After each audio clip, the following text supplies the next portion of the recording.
ऐसे पूरे इम्कान है, इस बात की आशंका है कि अमेरिका यानी डोनाल्ड ट्रंप ईरान पर हमला करने का फैसला ले लेंगे और ईरान पर स्ट्राइक शुरू हो जाएगी। ऐसे पूरे आसार हैं।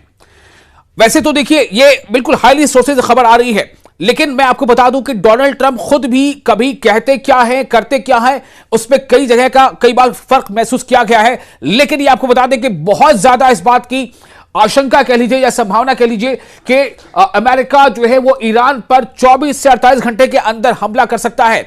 इसके कुछ और ज्यादा ऐसे क्या खबर मिल रही, कैसे इस बात को पक्का माना जा सकता है? इसलिए कि इस्राइल ने अपने आप को पूरी तरह से हाईली अलर्ट मोड पर रखा है। खबर ये आ रही है कि पेंटागन से इस्राइल के साथ कोऑर्डिनेशन भी हुआ है, क्योंकि हो सकता है कि जब अमेरिका ईरान पर अटैक करे तो ऐसी सूरत में ईरान जो है वो इस्राइल को निशाना बना सकता है। इस वक्त बहुत ही ये डिसाइसिव मौका है, हो सकता है। मैं इसमें कोई सेंसेशन पैदा नहीं करना चाहता, मैं बार बार कह रहा हूं कि ऐसा ना हो तो शायद ये दुनिया की अमन और शांति के लिए बहुत बेहतर होगा कि काश ऐसा ना हो। जैसा खुद डोनाल्ड ट्रंप ने पहले इशारा दिया था कि हमने बहुत बड़ी फोर्स मोबिलाइजेशन की है, लेकिन हम अभी सिर्फ निगरानी रखना चाहते हैं। लेकिन इसका मतलब क्या है? आप इतने ज्यादा बड़े पैमाने पर फोर्स की मूवमेंट करते हैं, आप पूरी आर्मडा को ईरान के करीब कर देते हैं, आप बड़े बड़े युद्ध पोत जो है वो ईरान के करीब कर देते हैं, C-17 जैसे जो एयर कैरियर है वो वहां पर आ जाते हैं, पूरी नेवी और ग्राउंड फोर्सेस को भी वहां पर बुलाया जाता है, लैंड कराया जाता है। तो ये काफी कुछ जो है चौंकाने वाली बात समझ में आ रही है। लेकिन ईरान क्या करेगा? ईरान ने खबरदार किया है कि किसी भी हमले का मतलब है कि मुकम्मल जंग होगी, यानी वो हमला शॉर्ट टर्म के लिए हो, स्पेसिफिक हो, सिंगल किसी खास एरिया के लिए हो। लेकिन ईरान का कहना है कि किसी भी तरह का हमला होगा, वो छोटा हो, शॉर्ट टर्म का हो, ईरान उसे मुकम्मल जंग तस्वुर करेगा और उसी के बुनियाद पर वो ज्यादा से ज्यादा ताकत के साथ जवाब देगा। यह ईरान की तरफ से कहा जा रहा है। रॉयटर्स ने इसको रिपोर्ट किया है। जी, रॉयटर्स ने इसको रिपोर्ट किया है। ईरान की वजारत दिफा ने अमरीकी फौज की तश्कील पर यह कहा है कि 12 रोजा जंग और उसके दौरान हासिल किए गए तजुर्बे के बाद हमारी मिसाइल सलाहियतों में इजाफा हुआ है। मिसाइल तजुर्बात के बारे में मुसलसल इत्तलात थी और हमने जानबूझकर उनके बारे में बात नहीं की। और साथ ही साथ आपको बता दें कि क्यों ऐसा लगता है कि यह जंग नागुजीर हो गई है। ऐसा लगता है क्योंकि तुर्की के वजीर खारजा यानी कि तुर्की के एक्सटर्नल अफेयर्स मिनिस्टर का कहना है कि इस बात के आसार हैं कि इस्राइल ईरान पर हमला कर सकता है। अब इसका मतलब यह निकाला जा रहा होगा कि आया इस्राइल ने खुद को अलर्ट मोड पर इसलिए रखा है कि अगर अमेरिका ने ईरान पर स्ट्राइक किया तो कहीं ईरान पलटकर इस्राइल पर हमला न कर दे, इसलिए इस्राइल ने खुद को अलर्ट पर रखा है। या फिर यह कि इस्राइल भी हमला करेगा, साथ ही साथ जब ईरान पर अमेरिका का हमला होगा तो क्या दोनों हमले एक साथ हो सकते हैं? ये बात जो है किसी भी इम्कान से खारिज नहीं है। इस्राएली मीडिया की रिपोर्ट के मुताबिक उर्दन यानी जॉर्डन, मुत्तहिदा अरब अमारात यानी UAE और बरतानिया यानी ब्रिटेन ईरान पर हमले की सूरत में अमरीकी फौज को लॉजिस्टिक और इंटेलिजेंस मदद फराहम करेंगे। ये खबर कहां से आ रही है? ये बताना जरूरी है आपको। ये इस्राएली मीडिया की रिपोर्ट के मुताबिक ये खबर है। अब इस खबर पर आप भरोसा करें ना करें ये आप पर छोड़ता हूं। ये इस्राएली मीडिया की रिपोर्ट से खबर है। दूसरी तरफ आपको ये बता दें कि जो transfer of missiles and drones in various parts of Iran, यानी कि ईरान ने पहले ही इस बात को महसूस करते हुए कि अमेरिका की इतनी बड़ी फौजी मूवमेंट जो है, इसके मद्देनजर ईरान ने भी अपनी हिकमत अमली बिल्कुल बना ली है और ईरान ने बड़े पैमाने पर किसी भी एक खास जगह पर अपने मिसाइल को यकजा नहीं रखा है, इकट्ठा नहीं रखा है, बल्कि उसे अलग अलग शहरों में अपने मिसाइल्स और ड्रोन्स को ईरान ने फैला दिया है, ताकि अगर कहीं एक खास जगह पर हमला ईरान पर होता है टारगेट करते हुए तो उससे पूरे के पूरे मिसाइल को नुकसान ना हो और वो अपनी मिसाइल को बर वक्त इस्तेमाल भी कर सके। एक और आपको बात बता दें कि ट्रंप ने क्या कहा था। अभी ताजा जो बयान था डोनाल्ड ट्रंप ने कहा था कि massive military buildup near Iran. Then Trump ने कहा था कि we have a massive armada moving in the direction of Iran, we will see what happens, we are watching them closely. अब आप सोचें कि ये डोनाल्ड ट्रंप कह रहे थे कि हम ये देखेंगे कि क्या होता है, हम बिल्कुल कड़ी निगरानी रखे हुए हैं और नजदीक से नजर बनाए हुए हैं। Protest and anger after man shot dead by immigration agents in Minneapolis. अब आपको यह बता रहे हैं कि क्या वजह है कि अमेरिका इस बहाने से हमला कर भी सकता है और शायद ना भी करे। क्यों?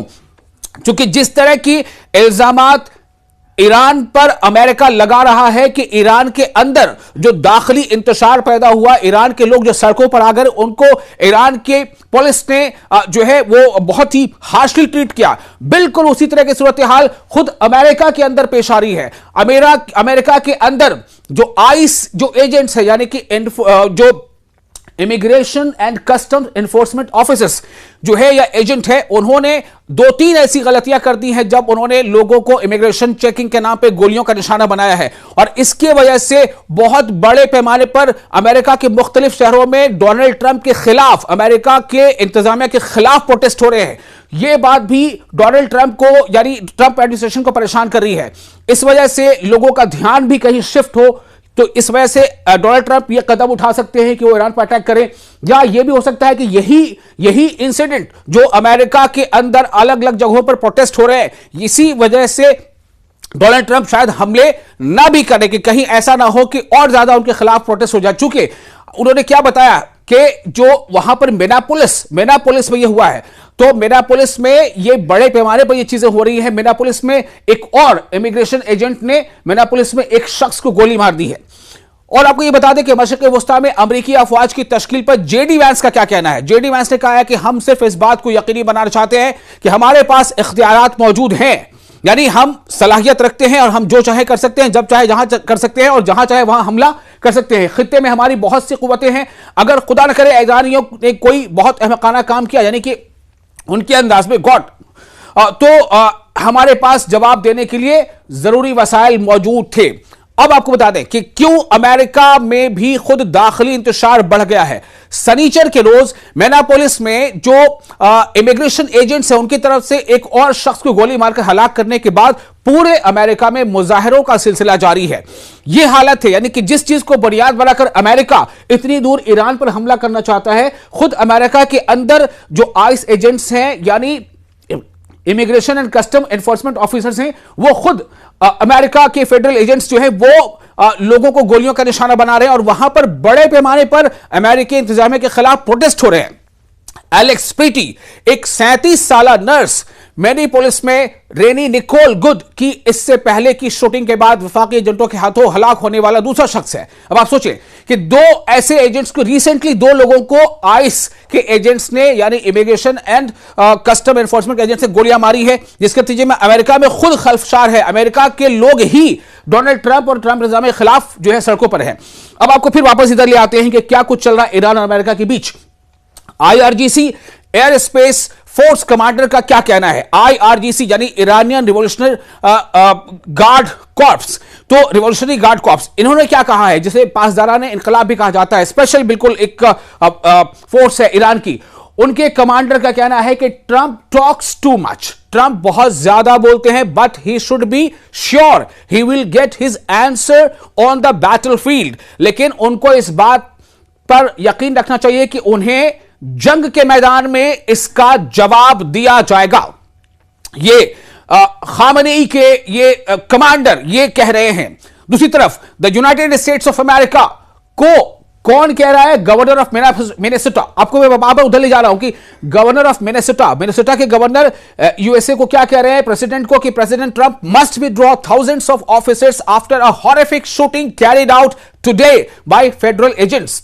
जो आइस यानी कि वही बार बार मैं दोहरा रहा हूं, immigration and custom enforcement officers ने जो गोली मारी है, दूसरा ये वाकया, उसके बाद से पूरे अमेरिका में प्रोटेस्ट भी हो रहे हैं। अब आप सोचें कि जो मिनेसोटा के गवर्नर हैं, उन्होंने डोनाल्ड ट्रंप को कहा है कि आप फौरन हजारों जो ऑफिसर्स वहां पर आपने तैनात किए हैं उनको वहां से हटाइए, बेदखल कीजिए। तो ये हालात खुद अमेरिका के अंदर हैं।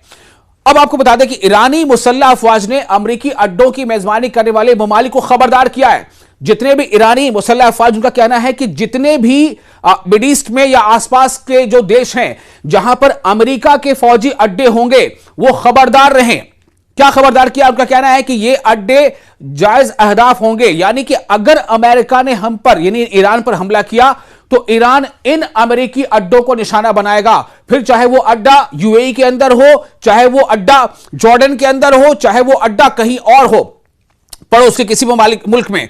तो ईरान के खिलाफ किसी भी अमेरिकी जारहियत की सूरत में खित्ते में मौजूद तमाम अमेरिकी अड्डों पर फौरी फौजी हमले किए जाएंगे। यह वार्निंग क्यों आ रही है? कहीं ना कहीं जो ईरानी फौजी जनरल हैं उनको भी इस बात का एहसास है कि आखिर इतने बड़े जो फौजी मूवमेंट अमेरिका की जानिब से की गई है उसका कुछ तो मकसद होगा। अब आपको ये बता दें, ट्रंप लाइकली फेवर्स अ वेनेजुएला सॉल्यूशन।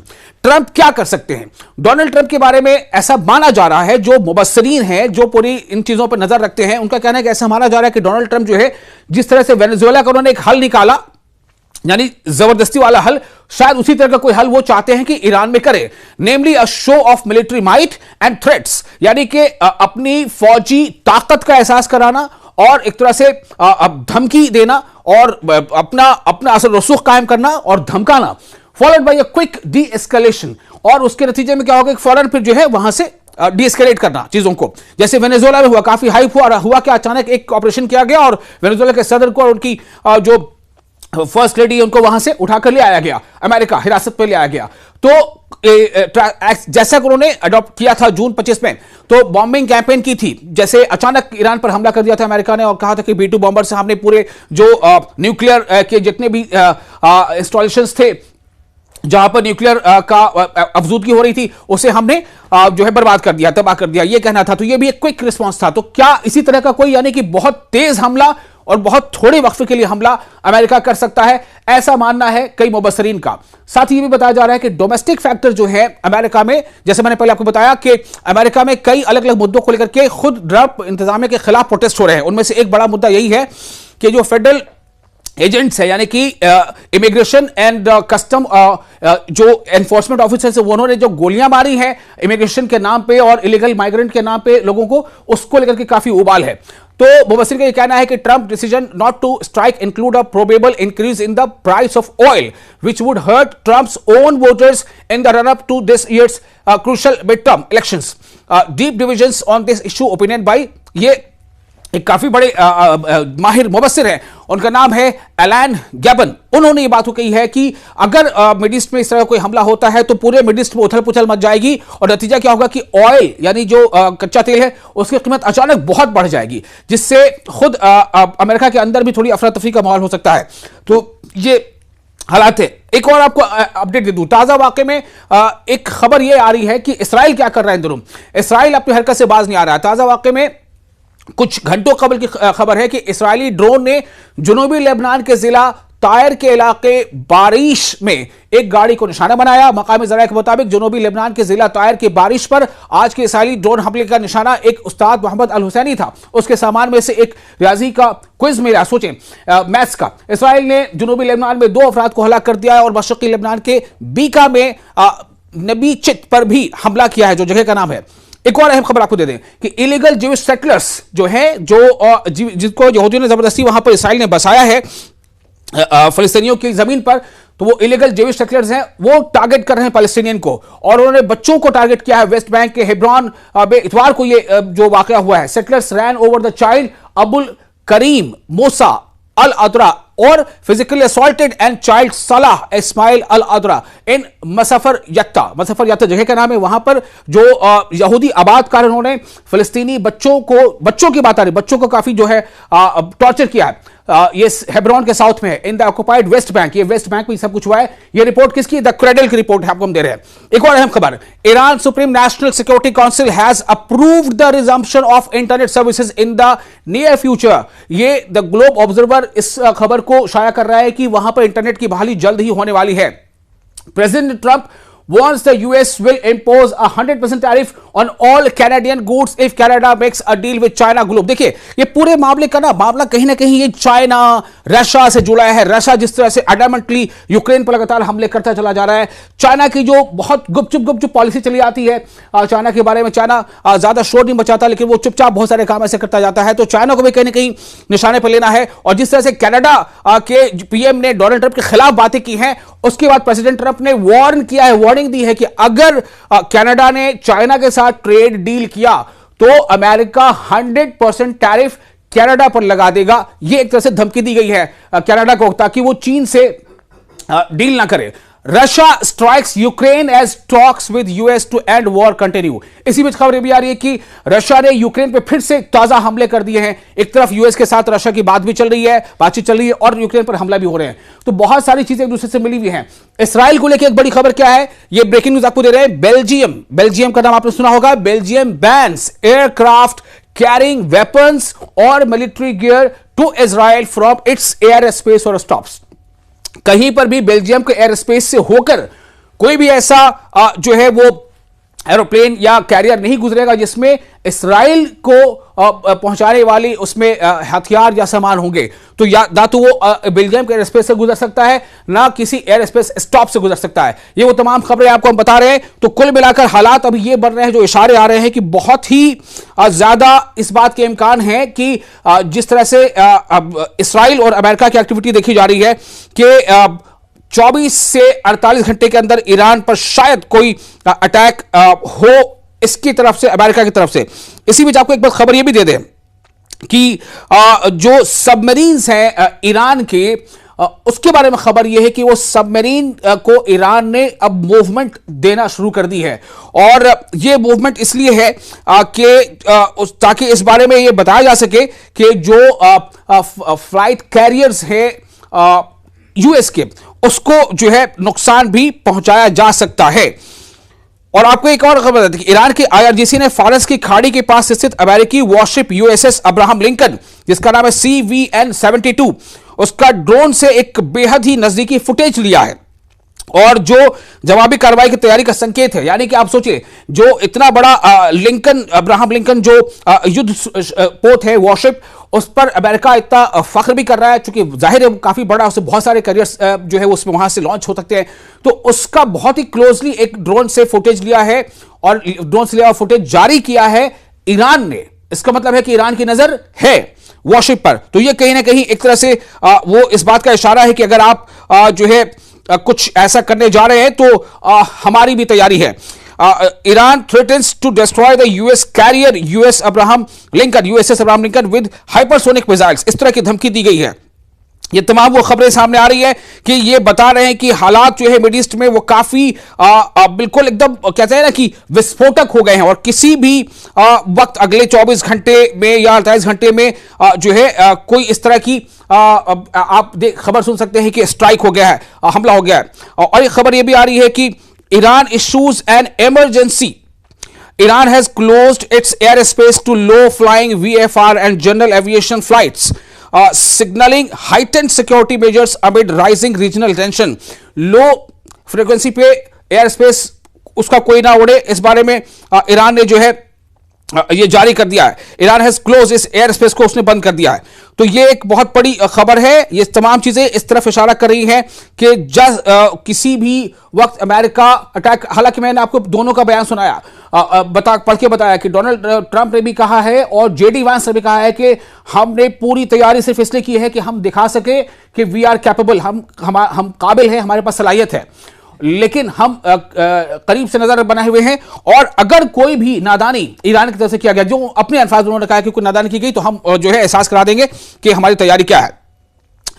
और बहुत सारी ऐसी खबरें वहां पर अभी जो डेवलपमेंट्स आ रही हैं वो ये बता रही हैं कि कुछ भी हो सकता है। जो मैंने आपको पहले बताया कि ये जो सबमरीन है, जिनको आप कहते हैं पनडुब्बी सबमरीन का मूवमेंट ईरान ने शुरू कर दिया है। ये काफी अहम है। इसका मतलब क्या है कि आप अमेरिका अगर इतनी दूर से चल के ईरान के इर्द गिर्द आ रहा है, घेरा तंग कर रहा है, तो क्या उसे ईरान को अपनी दिफा का इख्तियार नहीं है? बिल्कुल है। तो ये बात है। और साथ ही आपको ने ये बताया कि देखिए किस तरह से खुद अमेरिका जो है वो परेशान हाल है अपने अंदर हो रहे मुजाहरों से, प्रोटेस्ट से। तो ये बहुत अहम है। और अब बस ये देखना होगा कि क्या वाकई जो ये वाकई अमेरिका हमला कर देगा। एक तरफ देखिए, एक तरफ यूएसए अपनी औकात ईरान को दिखाने पर अड़ा है, दब रहा है, तो ईरान भी पीछे नहीं हटने वाला। यूएस ने अपना स्ट्राइकर ग्रुप अब्राहम जहाज गल्फ ऑफ ओमान में खड़ा कर दिया है। ईरान ने तुरंत संदेश दिया है कि हम इसको हाइपरसोनिक मिसाइल से एक झटके में गिरा देंगे। इसके लिए उस वीडियो फुटेज में जारी किया गया है, ड्रोन से ली गई तस्वीर। और ईरान ने ऐसा किया तो अमेरिका को वो झटका होगा जो किसी भी न्याय तक देखा नहीं है, क्योंकि इससे पहले उस पर हुआ नहीं है। तो कुल मिलाकर ईरान ये सिग्नल दे रहा है कि हम झुकने को तैयार नहीं है। तो ये क्या वाकई Iran has vowed to destroy the US carrier? अब सवाल ये पैदा होता है कि क्या होगा, क्या हमला हो जाएगा? और this is why no country will invade America. अब देखिए बहुत ज्यादा जो मूवमेंट है ना, ये सच बता रहा हूं आपको कि अमेरिका ने अपने मतलब मैक्सिमम ताकत यूं कह लें कि हर तरह की, यानी कि नेवी या एयरफोर्स या फिर ग्राउंड लेवल फोर्स, तीनों को वहां पर इकट्ठा कर दिया है। सवाल सिर्फ यह है कि आखिर अमेरिका अगर ईरान पर हमला करता है तो दुनिया को वो क्या बताएगा उसने हमला क्यों किया। लेकिन बहुत क्रूशल है, हो सकता है कि पूरे मिड ईस्ट में एक तरह से ये जंग की आग भड़क जाए।